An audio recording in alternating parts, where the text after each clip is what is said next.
We are critically understaffed. The drug addiction we've touched upon as well. We were recently classified by the Department of Health as one of the 10 most common neighborhoods for deaths for drug addiction, for drug overdose. If drugs are illegal, unless I check they are, and people are dying from them, yet we're saying we're being told we're the lowest crime precinct. Something doesn't add up. And I've been working with Bob Beater, who's the president of the precinct council. We're going to be putting out a letter to ask PD to answer that question because oversight's the most important thing. That's the role I would have at the council. It's legislating, it's budgetary. I want to make sure we continue the good work that the council's done for 1,000 new police officers. I want to make sure there's more.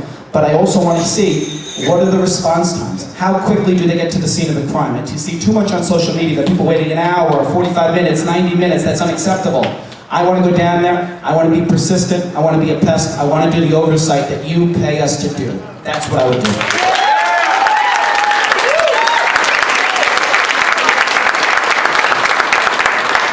So, about 15 years ago, I started working with the community as the Merchant Association leader, and I can say that during that time, I've dealt with the 45th Precinct in various aspects, and today I could say that we have Officer John Serrata and Henry Morrison who work very closely with us on a lot of issues.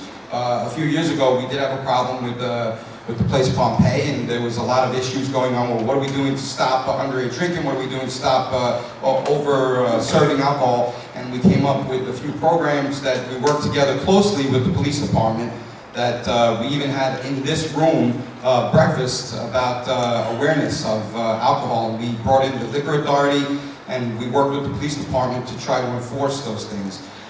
We currently only have 175 police officers in the 45th Precinct, so it's definitely understaffed. If on an 8-hour shift, if you have people that are out sick, people that are on vacation, people that are serving at the desk, you know, we basically probably have about 30 to 40 people working the precinct at any given time. It's definitely understaffed. We need to get more police. I'm sick and tired of hearing that we are one of the safest communities in the neighborhood or in the city, and that we don't deserve to have more cops. We don't need more cops. When you do a good job, they give you a raise. They don't take away your salary, they give you a raise. We need to get more police, and we need the city council and all the rest of the legislation to realize that this community deserves it. We pay some of the highest taxes in the city of New York, and it's time that they do that for us. You know, the 45th Precinct comes to my office very often. I'm one of the few people on Tremont that have cameras all over my store, and I help solve many, many crimes in the community because they run by my store, and I'll clip it for them and put it together for them. But we do need more police in the 45th, yes. Thank you, John. Thank you. Again, thank you all for your questions. It's been very good so far. There's only 2 questions here, so you're a great congregation of people here. I just want to see some hands, like where there's going to be some questions, because we had one from here before, and we do have a lot. I'm going to try the gentleman in the white shirt over there, t-shirt. Come forward. By the way, in case you're wondering, this bell is impartial. See, it says so right there, right, John? Yeah, impartial. It doesn't matter who's talking, okay?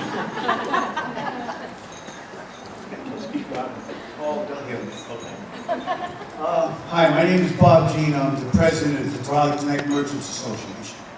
I'm here because as an organization, we're not political, we're economical. What happens is you want your salaries, you want to feed your families, and you want to pay your mortgages on your houses. You also want to be safe.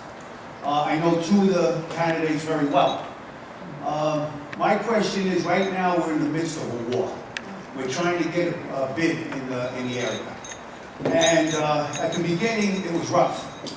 And in the last 2 weeks, we've turned the tide, and we've gotten maybe 30, 35% no's back to yeses. And the reason being is because they were misinformed before, and they're being told the truth. A lot of people are scared of change. They really are. Sometimes they're afraid of going into their pockets a little bit. But the thing with the bid is the money stays here in this area. It doesn't go to build a bridge in Buffalo or a highway up in Schenectady or something. It stays here in Throggs Neck.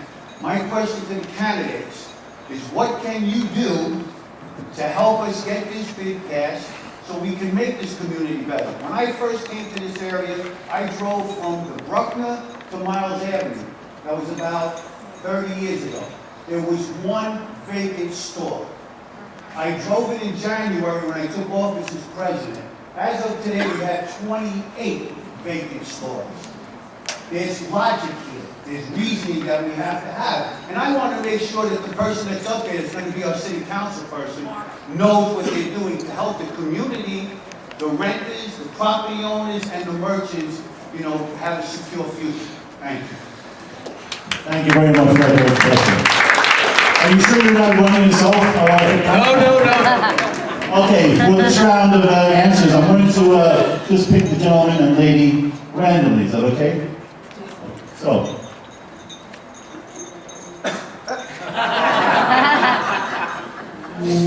Thank you so much for letting me be first this time. Ladies first, though. I worked with a bid before. I've actually worked with a bid in one of my, several of my capacities. One here in the Bronx, one in Brooklyn. So I understand the need for it. I had a contract with the Small Business Services, which is the department in New York City that runs or funds these bids and allocates money towards it. Again, I will go back to what I said earlier today. Let's hold the elected officials accountable. It's them who actually have not allowed for a bid to be here in Throggs Neck. And why are these stores vacant? Well, obviously there's no support for small businesses. If we want small businesses to thrive, we need to have someone who's an elected official who serves the people, not the people serving the elected official. So we need to make sure that we hold whoever takes this position to make sure that they know, one, what it is that it takes to run a small business and what your concerns are as a small business owner. I support it, I would back it, and I would make sure that I would do everything that's possible to make sure that there's a bid in Throggs Neck.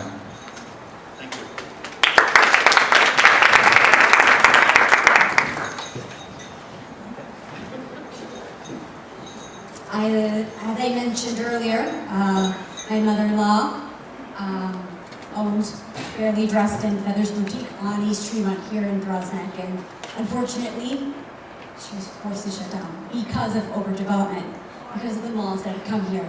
And what we're looking at is standing up for her small businesses, and that's why I am proud of Councilmember Jimmy Baca and what he did in bringing forth the Westchester bid and helping create the Throggs Neck bid, and also doing the Morris Park bid. And what that, you know, and I give credit where credit's due, that actually happened under the time where my husband, Jeff Lynch, worked with Councilman Baca and pushed greatly to have those. And it's that kind of atmosphere, keeping the mom and pop shops here, and keeping them in mind, and keeping my mother-in-law in mind, because you know what?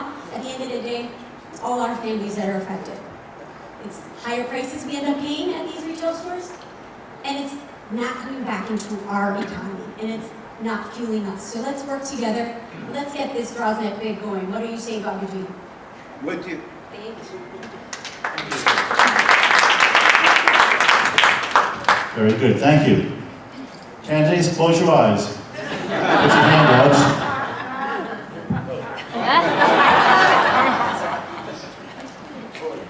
So we need to hold our elected officials accountable to say that not only are they encouraging it, not only are they endorsing it, they're going out door to door to talk about it. Because it's one thing for an elected official to say, well, we've helped start other bids in the community, but it's another thing to actually see that elected official walk into the stores. And the reason why I say this is because, you know, like I told you before, I was the president of the Merchant Association, and I believe and I am proud that many of the business owners do respect me. And if I walk into a local business and I say, hey, the bid is good for us, you know, it doesn't hold the same clout as if our current councilman walks in and says, this is something that's good for us, you should do this. Now, I am an advocate for the bid. I have spoken to many of the business owners across the community, and if you don't know what the bid, what our assessment's going to be, let me give you a small synopsis of it. It's going to be approximately $36 a linear foot for the store fronts on East Tremont. If it's a corner, there'll be a $300 additional charge around the back. If there's an upstairs, I think it's an extra $100. If it's a residential home, it's a $1 charge per year. So you can imagine in some cases, it can be more expensive than other cases if the stores are larger. So some stores are scared. Reasonably, they're scared. I am an advocate for it. I am one of the people that believe highly in marketing and advertising your business. The bid is going to do that for us. I don't particularly think that I do too little advertising and marketing. If anybody's seen my ads, you know I advertise a lot. So, you know, I believe that the marketing is a good aspect of the bid, but unfortunately, some of the stores feel that they can't afford it. We need the bid because it's an investment in our future. If we don't do something about the community now, in 10, 20 years, there could be more vacant stores and tumbleweeds going down Tremont. So we need to do something about it now so that that stops and we bring better quality stores back to the community. Thank you, John. Now,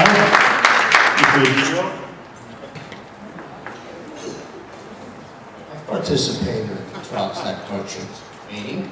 I was invited by some of the small mom and pop owners on Tremont Avenue. They said, "Someone Kelly, come to the meeting." I went to one meeting, I went to another meeting, I went to one in Morris Park for this business improvement district. Business improvement district is 6% tax. Who's going to pay the 6% tax? The people. 6% tax on their already commercial. Why did they invite me, these property owners? They said, you know, why do we have to pay 6% for cleanup out front, snow removal, and so on and so forth?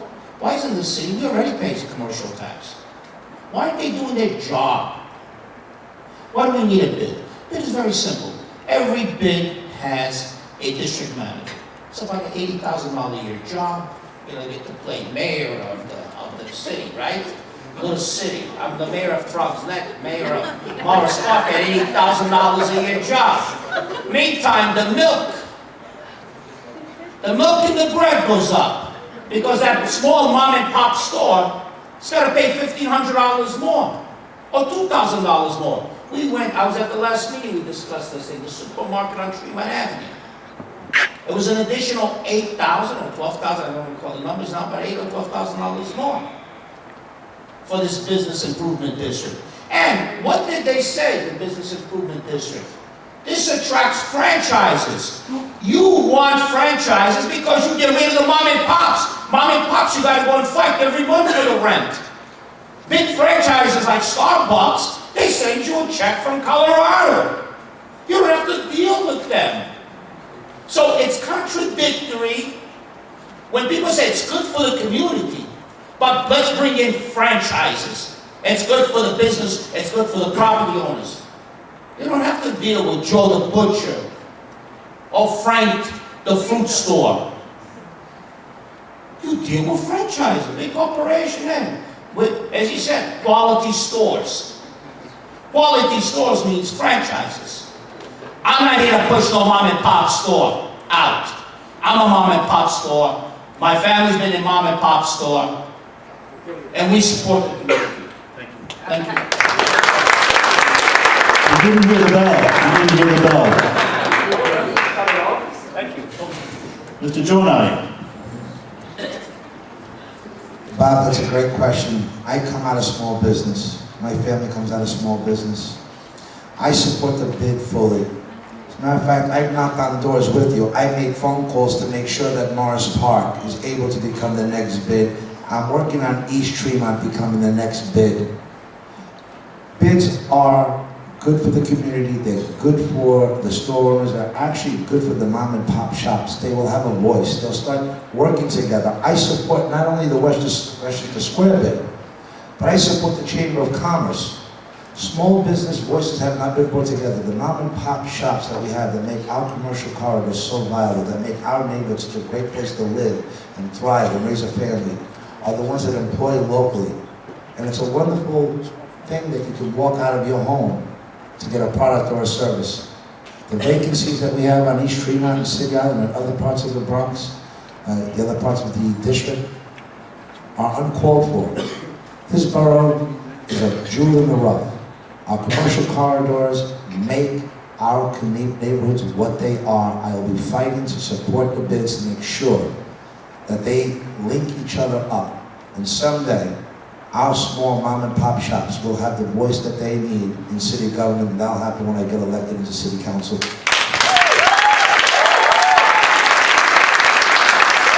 Thank you. By the way, this bell is for a GDO.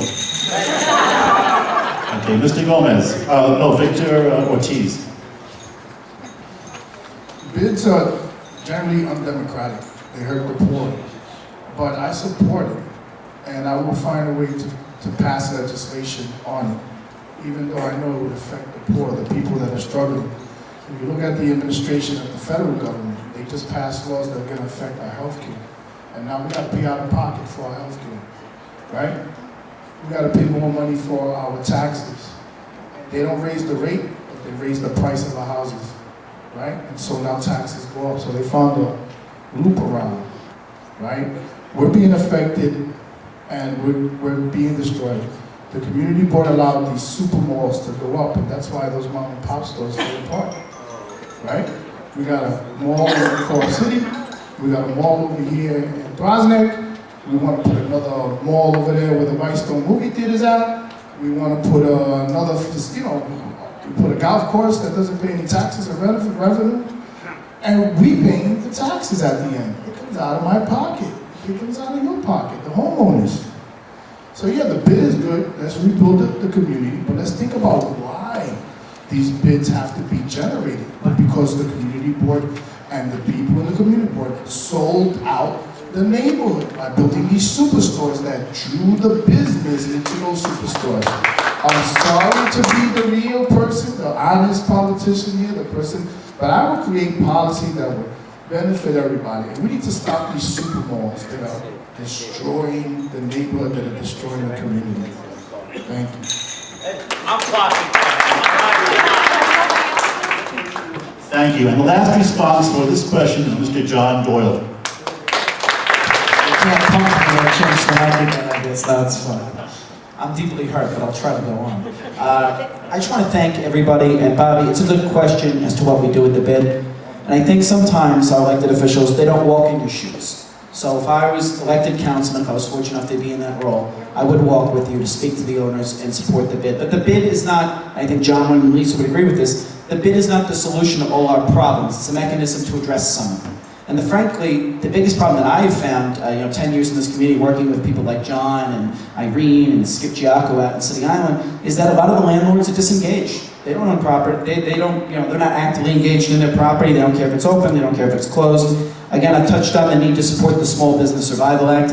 It is a tragedy that the Clipper is closing. We've seen this before with the Quality Diner in Pelham Bay. They were closed, landlords sold them out, they wanted a TD Bank, it was ridiculous. I mean, Patty Doherty's, how many people love that? And that thing keeps turning over again and again and again. We don't need that. How many 99-cent stores do we need in this neighborhood? I'm thrilled that when the taqueria had that fire, they came back. I'm thrilled they came back. I think my campaign staff keeps them in business, but that was a great place. It's a unique place. It's a